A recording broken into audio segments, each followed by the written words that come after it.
So, ladies and gentlemen, thank you for attending this side event. I'd like to warmly welcome you in the name of the Stresemann Foundation and the Bürgerbewegung Pax Europa.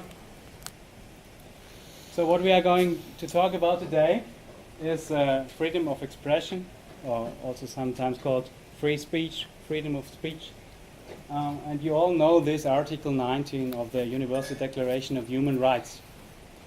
So I don't need to read it here, but as I learned in the last days and also in the last months when I get more and more in this topic, I learned that it is obviously not so easy to understand what are the criterions for this kind of rights. So I'd like to stress a little bit on the so-called nature of these rights. First of all, we call them individual rights. And why is that? Because we say rights declared in the Declaration, Universal Declaration of Human Rights by the UN General Assembly in 1948 belong to everybody independently from sex, sexual orientation, ethnicity, religion, and so on. That's why they are called individual rights or also universal rights, because we think they should, everybody worldwide has these rights. Second criterion is they are mainly, I say mainly because the Soviet Union brought some different rights inside this, so-called negative rights or defensive rights, or we also call them sometimes civil liberties. That means, and you can see this here, they tell you mainly what you should be protected for. So if we talk about the freedom of expression, this means that you could hold your opinions without interference and you can seek information regardless of frontiers. So, meaning negative rights in this case mean, I know in German this term is more normal than in English. Negative rights mean that it defines the relationship between the individual and the group or the state. And it's protective against the group or against the state. Everybody of us can imagine why they were defined like this after 2 world wars. The mood in this, when the Universal Declaration of Human Rights was created was, of course, that we have to protect individuals from state power, from the power of groups, or the collectiveness. So why is this freedom of expression so important? Well, if we take a closer look to this, freedom of expression is somehow the basis or the root for almost other freedoms we also declare as human rights.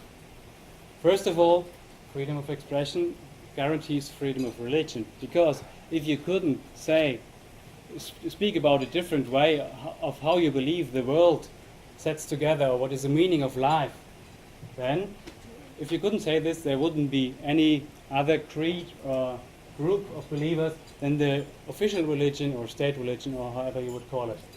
Maybe there would be also a ban of religion at all. Of course, art, and this may seem to be not so important, but if you remember the Nazi regime in Germany, this was one of the main things that they said. There is art that is called entartet. Called entartet, yes. So somehow this art, yes. Or today maybe you remember 2005, 2006, there was art called blasphemous. Of course, science and research needs freedom of expression, because if you can't express a different worldview, you can't do any research on this, and you can't especially not publish it.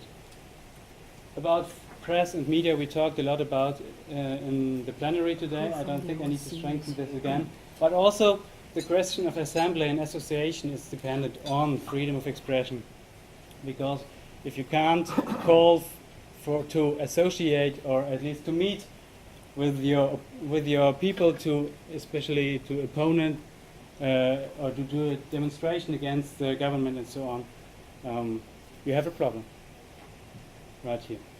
So it's not surprising. It's not only the UN Declaration of Human Rights that holds up the freedom of expression in that way.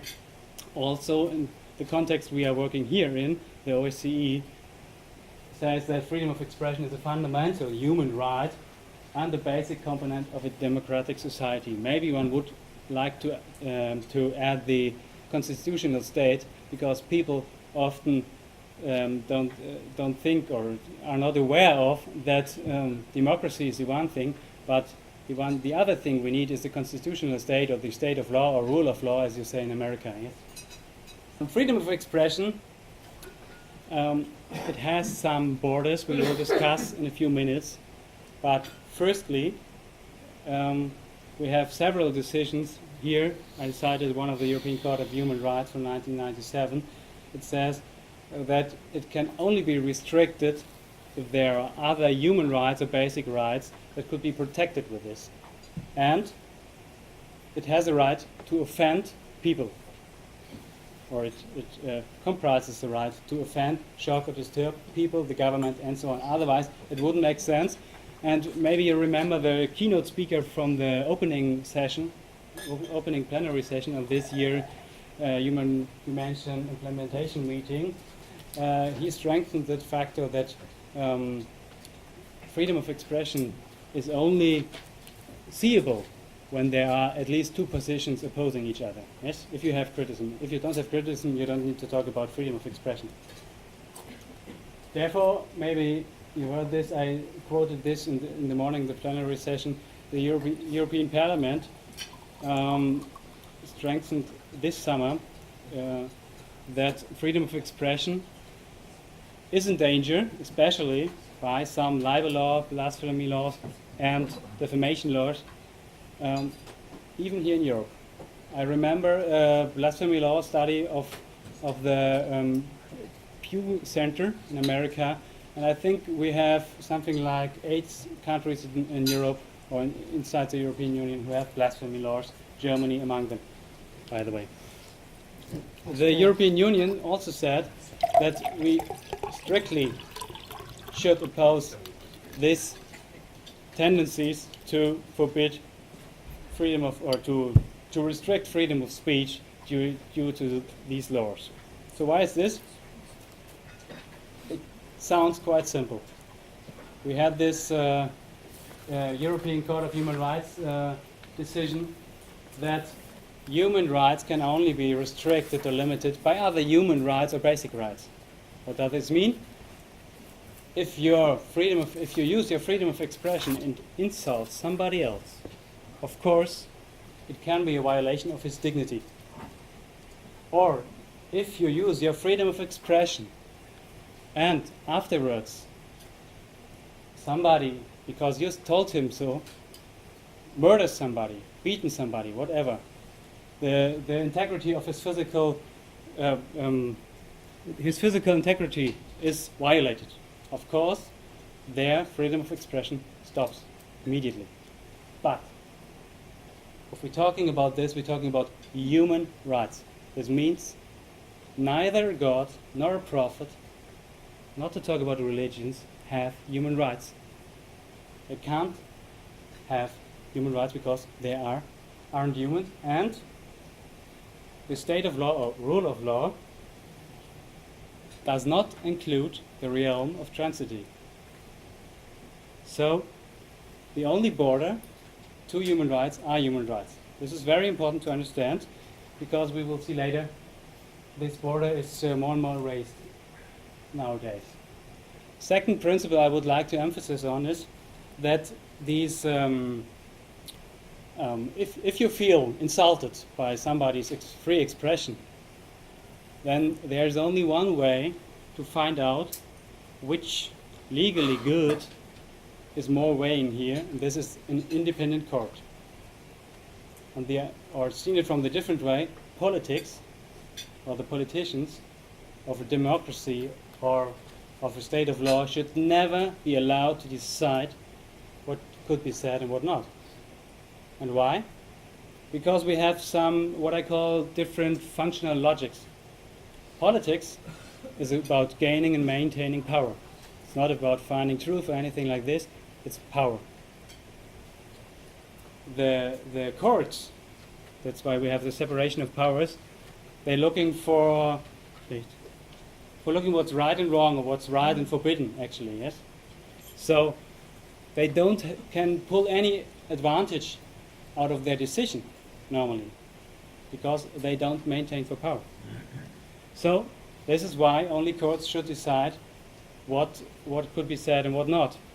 If the state or the government decides, we have seen this in Nazi regime and in several other regimes too, then freedom of expression will be cut soon, but it could even be worse.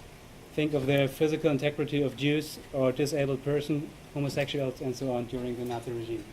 And why? Because they said the Aryan race, or the goats of the Aryan race, are more valuable than these other rights. So how are we going to decide if there's some conflict about this? Well, OSCE gives a really clear guideline for this. Restrictions have to be the exception. Freedom is always first. Keeping this in mind, it could be a good guideline, and yesterday we heard a lot about of the Rabat Plan of Action, which we will talk later a little bit more, to how more precise guidelines could be handled.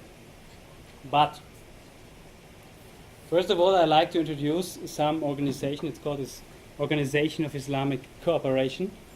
It was founded in 1969, for those you don't know, and is now representing 56 member states in which Islam is state religion, the religion of the majority or a big minority. It's 56 states, actually it's 55, because the Palestinian authorities are not a real state, and Syria was suspended this year, or I think in the end of last year already. This organization has its own human rights declaration. It was written and published in 1990. It's called the Cairo Declaration of Human Rights in Islam. And if you take a closer look at this so-called Human Rights Declaration, there are two topics I would like to emphasize on. First one is they declare group rights. What does this mean? It's stated in Article 1, the rights of this declaration belong to those who believe in Allah and submit to Allah, who are Muslims, actually. So we have clearly defined group rights, and people, human beings, who doesn't belong to this group don't have these rights. Second, emphasis is several articles of this declaration states that every weighing of legal goods, every application of this declaration has to be conformed with Sharia. The Sharia is Islamic law, you probably all know, and therefore it takes the rights it was given a few sentences earlier, it takes them immediately away again. If you read this, you can compare these articles directly with the Universal Declaration of Human Rights, and you will see the second one, the Cairo Declaration of Human Rights, isn't a real human rights declaration at all. I always call it Sharia law in modern language. So, of course, the Cairo Declaration says something to freedom of expression. And I will read this to you because it's very important to understand this. Everyone shall have the right to express his opinion freely in such a manner as would not be contrary to the principles of the Sharia, the Islamic law. Everyone shall have the right to advocate what is right and propagate what is good and warn against what is wrong and evil according to the norms of Islamic Sharia.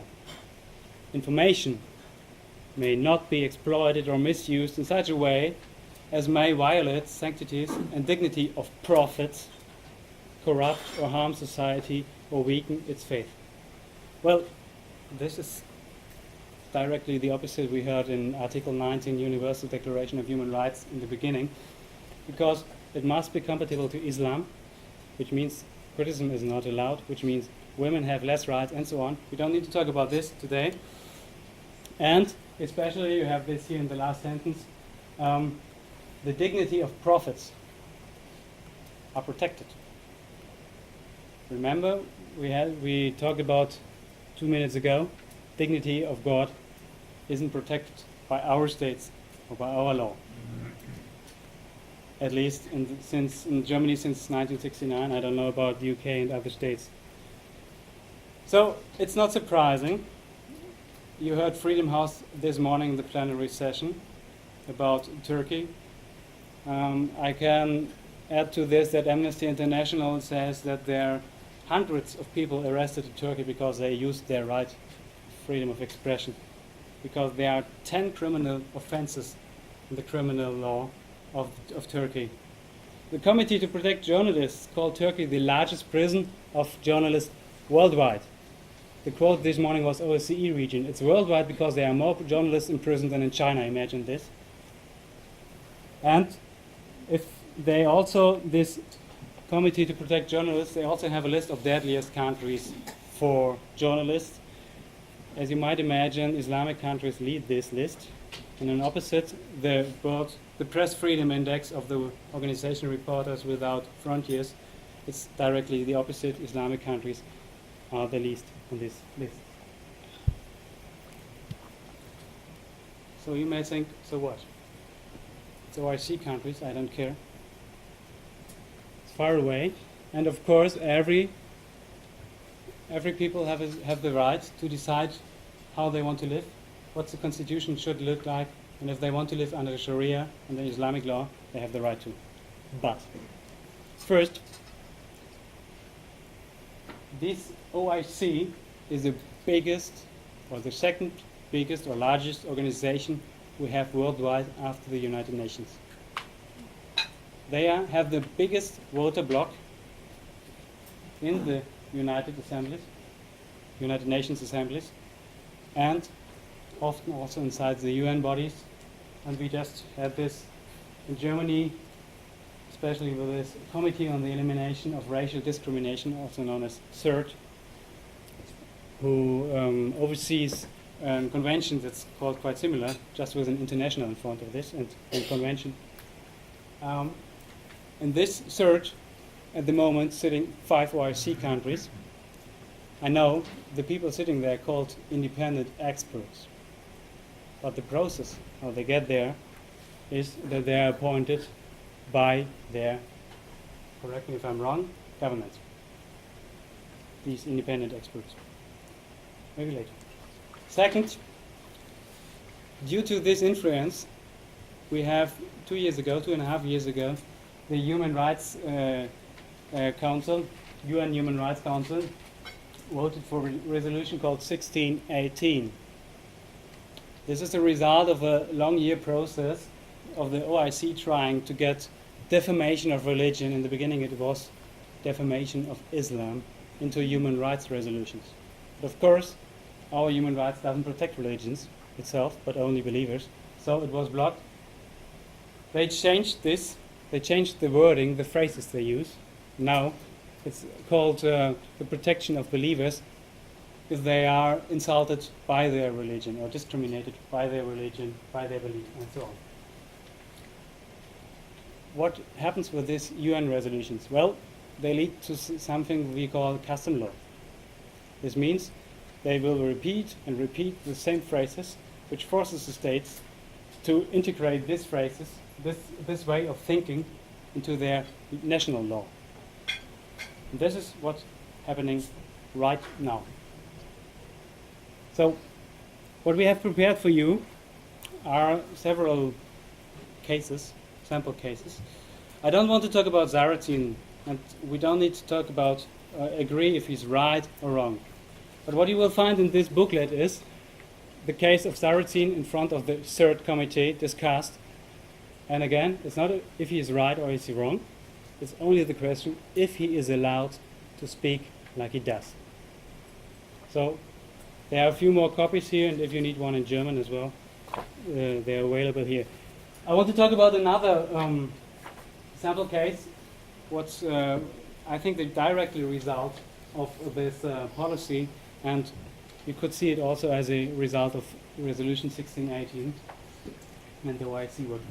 You know, in Germany we have this, we call it the Office for Constitutional Protection, or you also can tell it the Interior Secret Service, whatever. So they are there to protect the Constitution, and they were founded to mainly do a surveillance of right-wing extremists and left-wing extremists. But of course, suddenly they recognize we also have to watch the Islamists, or radical Islamic organizations in Germany, and since a few months they also try to do a surveillance of Islam critic people. What happens? Well, we do have in the social sciences we have a domination of this pre-justice science or pre-justice research in the last 3 decades. And what they did, they really mixed terms like Islamophobia, hostility toward Islam, hostility toward Muslims, and they even had something like anti-Muslim racism. Well, the first one, I don't want to discuss about this. We had this yesterday evening, an interesting side event by ODIHR. I think I always call it a polemic term because it's Muslim Brotherhood invention. Anyway, the second one, you remember, please? There is no dignity of religion in our state of law, so you can be you can have as much hostility toward Islam as you like, as long as you don't insult a Muslim as a believer. So this leads me to the 2 last terms or phrases. Of course, hostility toward Muslims and anti-Muslim racism, if something like the last one exists, should be under surveillance of the state protection or the protection of the Constitution. So I will quote you now the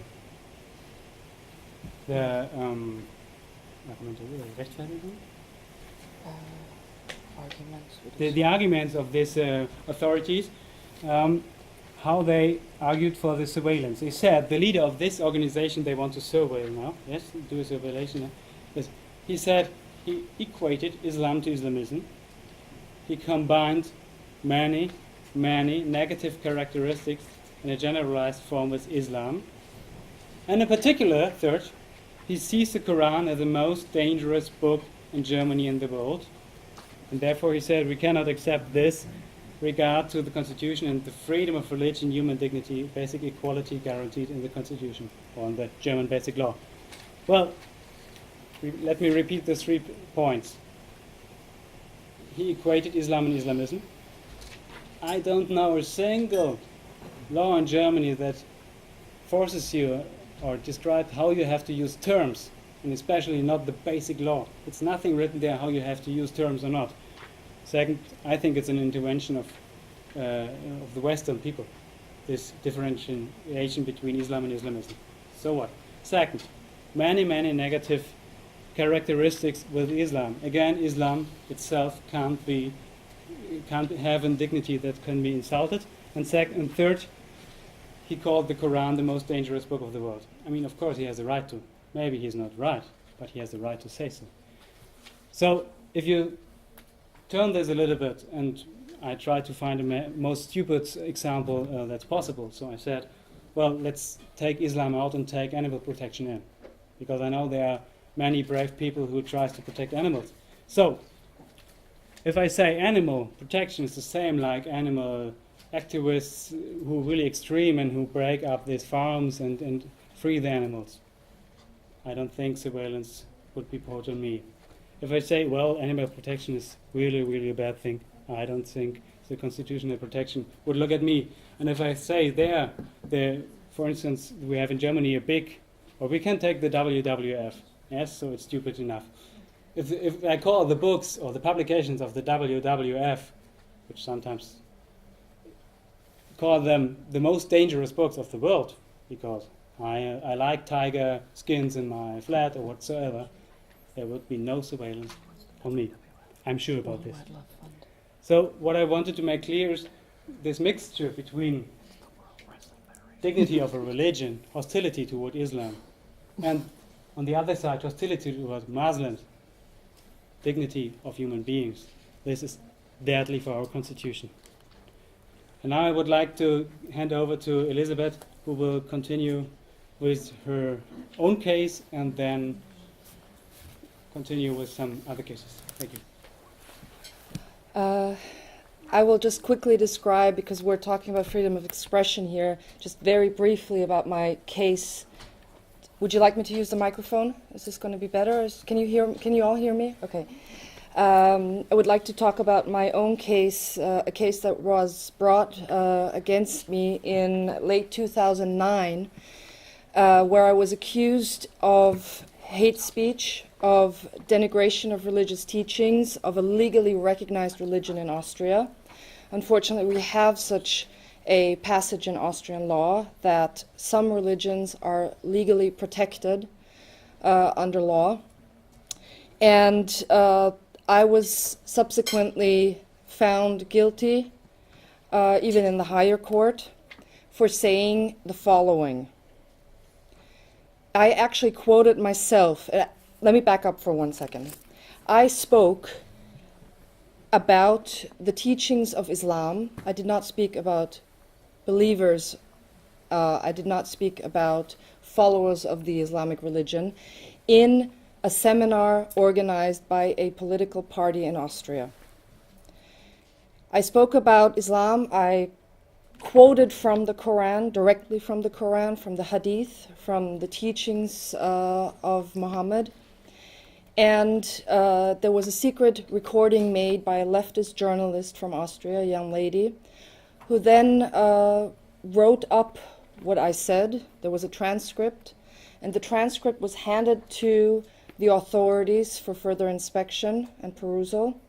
And the authorities then decided that based upon what I had said in the seminar, that they would bring charges against me and that I would have to stand trial for incitement. That was the first charge. And later, the judge, during the first trial, added at her own discretion, because she realized during the trial itself that she could not get me on the charge of incitement to hatred.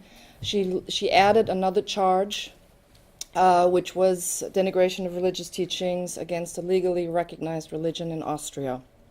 And of course, that was lost, unsurprisingly. And now I will get to what I actually said.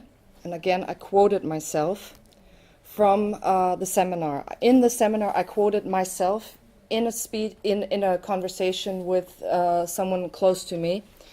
And I said to this person, who was extremely shocked that some politician in Austria had said, well, that Muhammad was a pedophile, and we can't, this is terrible and this is awful. And my friend told me, well, this is terrible, you can't say that. And I'm quoting here, okay? This is under quotation marks. This is terrible, you can't say that. And I said, well, why can't you say that? We have freedom of expression. Well, you can't say that because it's terrible what you're saying. And I said, why can I not say that? Well, how, and I said that again to my friend, how would you call this behavior of Muhammad, who married a 6-year-old and consummated the marriage when this girl was 9-year-old, if not P? And I can't say it because, does anybody else? You can say it. You're protected by the First Amendment. And the libel laws. Huh? I know. I still don't want to risk it because we do have EU laws. They don't protect me. So what was I supposed to say? Pedophilia. Thank you. Okay. So I said, what is it if not P? All right. So I didn't accuse anyone. I didn't slander anyone. I didn't try to denigrate anyone. I certainly did not hate anyone. I still do not hate anyone. I just wanted to say what I wanted to actually show what happens if we can't say what we want to say. And you have here a living example of somebody who had to go through a trial and had no chance, really no chance of defending herself, because how do you defend yourself against a charge like that? And the judge finally, in the last instance in Austria, said the following: You have that. You can say that Muhammad married a 6-year-old girl and consummated the marriage when she was 9. However, calling this P constitutes an excessive value judgment. Excessive value. Okay? This is what the judge said with respect to a prophet.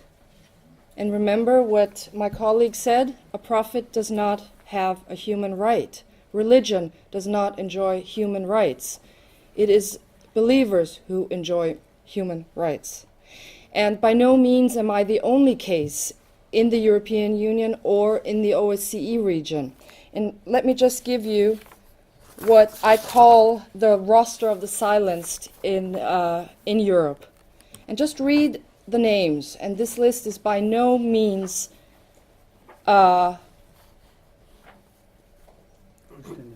yes, complete. Let me just read the names, okay, so you know who these people are. We have from Italy, Oriana Fallaci. We have from France, Brigitte Bardot. We have from Denmark, Lars Hedegaard. We have from Finland, Jussi Halla-aho. We have from Finland, James Hirvisaari. We have from the Netherlands, Zoka F., otherwise known as Mohammed Rasool. We have from the Netherlands, Geert Wilders. We have from Switzerland, Avi Lipkin, alias Viktor Mordecai. We have from Germany, Michael Stürzenberger. We have from the United Kingdom, Alan Lake, Christopher Knowles. We have from the UK, Tommy Robinson. We have from the United States, Negreen Mayel. We have from the United States, Dr. Nabil Qureshi. We have from the United States, Paul Rezkala, I think. USA, Dr. David Wood. And finally from the USA, Pastor Mark Hollick. Again, this is not a complete list. There are probably many, many, many more cases that we don't know about because people have not come forward. And this is a disgrace, an absolute disgrace, that we are sitting here in an OSCE plenary having to discuss people who have been convicted and fined for saying what they believe is the truth. And the truth must never be hate speech, it must never be considered hate. The truth should and must remain the truth. If we plan to restrict freedom of speech, then by definition it's no longer free speech, but it is restricted free speech. Is this what we want? That's not free speech. And I say no. I do not want restricted free speech. I want free speech. I want to be free to say what I think, what I believe in, what I believe is the truth, and what can be demonstrated as being the truth. Efforts are being made to silence the critic rather than the criminal. As I just read to you, the roster of the silenced. As a result, do you perhaps notice that you are starting to self-censor yourself? Are you to censor yourselves? Do you sometimes think or say out loud, "Oops, I can't say that. Maybe I shouldn't say that because maybe somebody will take you to court. Somebody will report you to the authorities." I certainly catch myself, and that's independent of the court case against me. Oops, you can no longer say that. Are we enjoying free speech? I don't think so. Defending freedom of expression does not mean its promotion on a selective basis, but for everyone and on all sides of the argument. We keep forgetting that. We're constantly being told only one side of the coin is the truth, the absolute truth. And you can no longer look at the other side of the coin. Well, I will fight for my right to look at both sides of a coin. Forever. I will always fight for that. In free societies, all views and religions should be subject to criticism and contradiction. Why should we not be able to criticize a religion or a worldview? Why not? People are criticizing me. That's perfectly fine. Okay? I'm not going around saying that I am always right. Of course you have the right to criticize me. You also have the right to say, to tell me what I'm saying is absolute BS. That's fine with me. Okay? What I do not like is personal attacks, but you can tell me what I'm saying here today is wrong. Fine with me. And finally, I would like to quote Abdurrahman Wahid, who is the former president of a majority Islamic country in Asia. And he said the following: blasphemy laws narrow bounds of acceptable discourse, not only about religion, but also about vast spheres of life, literature, science, and culture in general. Rather than legally stifling debate, Western authorities should instead firmly defend freedom of expression. Now, why do we need someone else to tell us that? Especially here in the OSCE region, especially what started out as CSCE during the height of the Cold War. Why do we need these people telling us that? We should know that, and we're losing our freedoms right now. So this is a wake-up call, and I think now we should take questions. Thank you.